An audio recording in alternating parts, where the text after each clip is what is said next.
The Adventures of Pinocchio by Carlo Collodi, Chapter 35.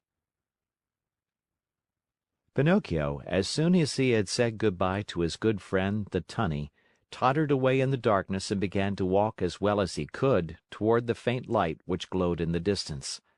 As he walked, his feet splashed in a pool of greasy and slippery water, which had such a heavy smell of fish fried in oil that Pinocchio thought it was Lent. The farther on he went, the brighter and clearer grew the tiny light. On and on he walked until finally he found— I give you 1,000 guesses, my dear children.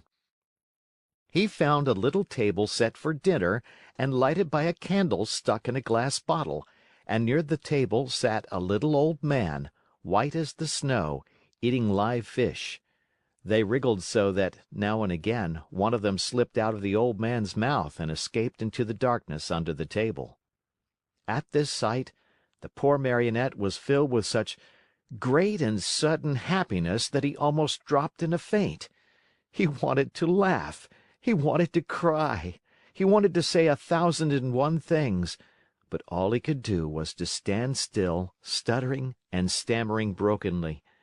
At last, with a great effort, he was able to let out a scream of joy, and, opening wide his arms, he threw them around the old man's neck. "Oh, Father, dear Father, have I found you at last? Now I shall never, never leave you again." "Are my eyes really telling me the truth?" answered the old man, rubbing his eyes. "Are you really my own dear Pinocchio?" Yes, yes, yes! It is I! Look at me! And you have forgiven me, haven't you? Oh, my dear Father, how good you are!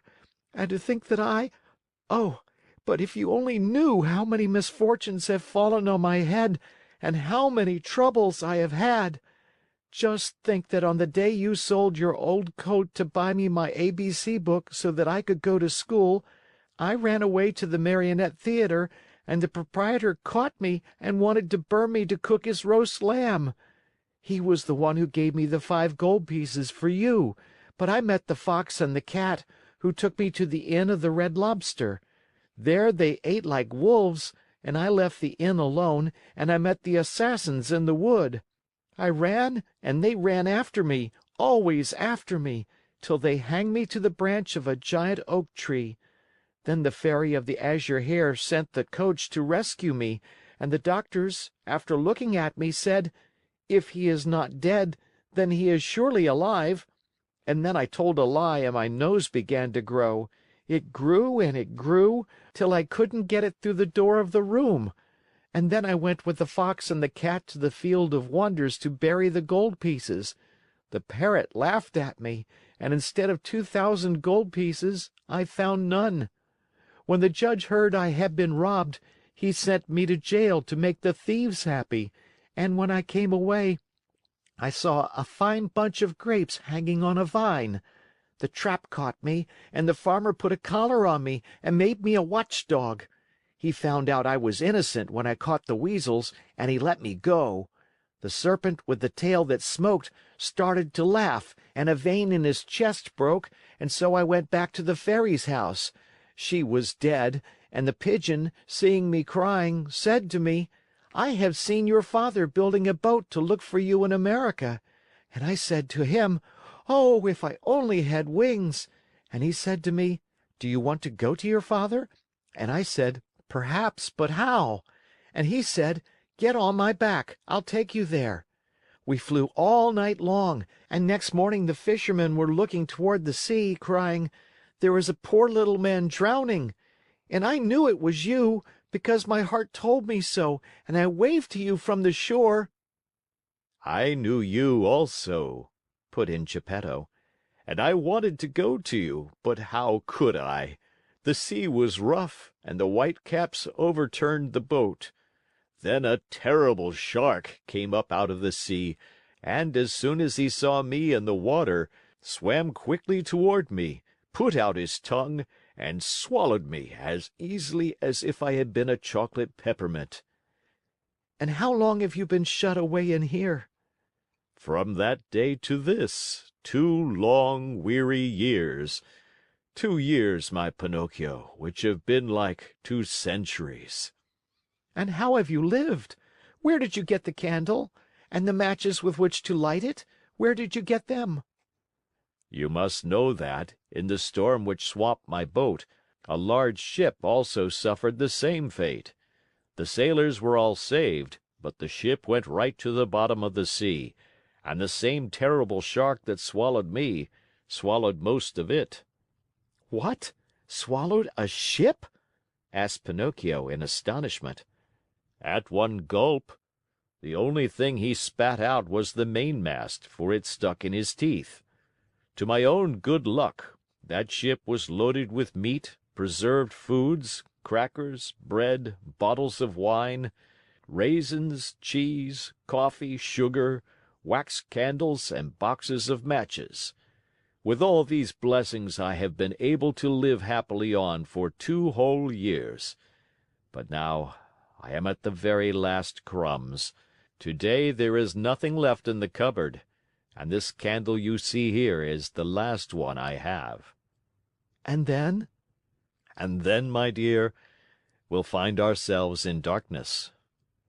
Then, my dear father, said Pinocchio, there is no time to lose.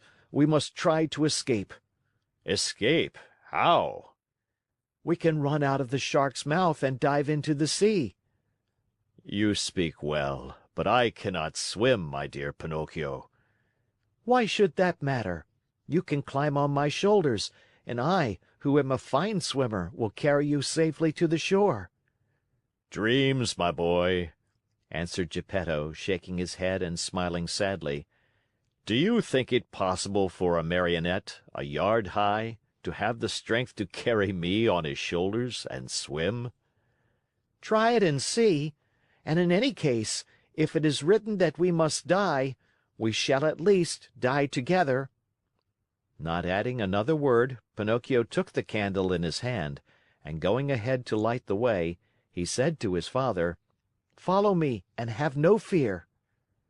They walked a long distance through the stomach and the whole body of the shark. When they reached the throat of the monster, they stopped for a while to wait for the right moment in which to make their escape. I want you to know that the shark, being very old and suffering from asthma and heart trouble, was obliged to sleep with his mouth open.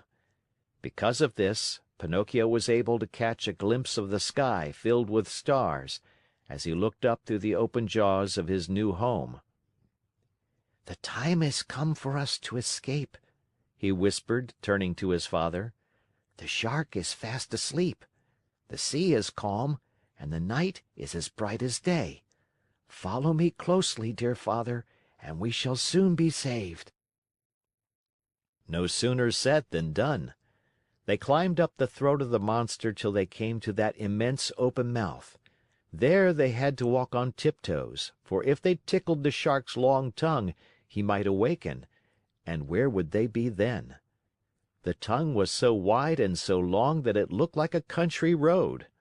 The two fugitives were just about to dive into the sea, when the shark sneezed very suddenly, and, as he sneezed, he gave Pinocchio and Geppetto such a jolt that they found themselves thrown on their backs and dashed once more and very unceremoniously into the stomach of the monster. To make matters worse, the candle went out, and father and son were left in the dark.